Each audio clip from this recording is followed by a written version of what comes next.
Cette nuit, place de l'Indépendance à Kiev. Oleg Tyanibok, l'un des leaders de l'opposition, prend la parole devant ses troupes. Il annonce qu'une trêve a été conclue avec le pouvoir ukrainien. De nouvelles négociations doivent s'ouvrir. Des tirs à balles réelles.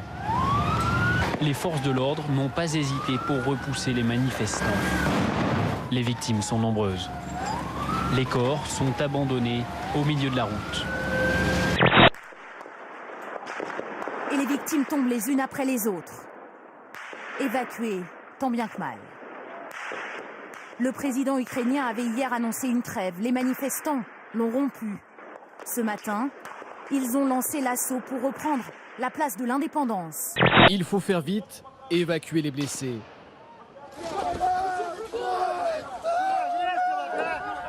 Mais pour certains, il est déjà trop tard. Regardez notre président, il tue des gens innocents. Les émeutiers, eux, affirment que c'est le gouvernement qui les a provoqués. Les responsables de ces actes ne peuvent pas rester sans sanction. Et nous avons décidé, l'Europe a décidé de convoquer une session extraordinaire du Conseil des ministres des Affaires étrangères, à laquelle je me rendrai, pour examiner ces sanctions qui devront être individuelles et ciblées. Il faut tenir à distance de l'Ukraine deux acteurs, l'Union européenne et BHL, parce que partout où va BHL, les missiles tombent. Donc le président capable de ça, qui plus est corrompu, une corruption notoire, entouré d'oligarques, à la solde de M. Poutine, il n'a plus rien à faire à la tête de l'État ukrainien. Il a plongé son pays dans le désordre et dans le sang. Je ne vois pas d'autre issue politique, pour parler comme Laurent Fabius, que son départ. Attention, Bernard-Henri Lévy est à Kiev. Allez, BHL, oui, comme ça, oui, c'est parfait, oui, le regard, parfait. C'est pour ça que je dis qu'il faut tenir à distance Bernard-Henri Lévy et BHL. Surtout qu'il n'y aille pas, qu'il arrête de faire son petit numéro. La diplomatie ne se fait pas à base de pitrerie. La diplomatie ne se fait pas à base de pitrerie. On voit le résultat aujourd'hui en Libye, c'est une catastrophe. Quand vous êtes occidental, vous ne pouvez même plus mettre un pied à Benghazi. Il y a 2 semaines, un proche conseiller de Vladimir Poutine a accusé Washington de verser des dizaines de millions de dollars à cette opposition. Et plus récemment, hier, un politologue russe a fait un portrait extrêmement virulent de Catherine Ashton, la responsable de l'Union européenne aux affaires étrangères, et de Victoria Nuland, la sous-secrétaire d'État américaine. Il les a qualifiées de furie de la révolution ukrainienne. Et pour lui, ces 2 diplomates sont responsables de la situation actuelle.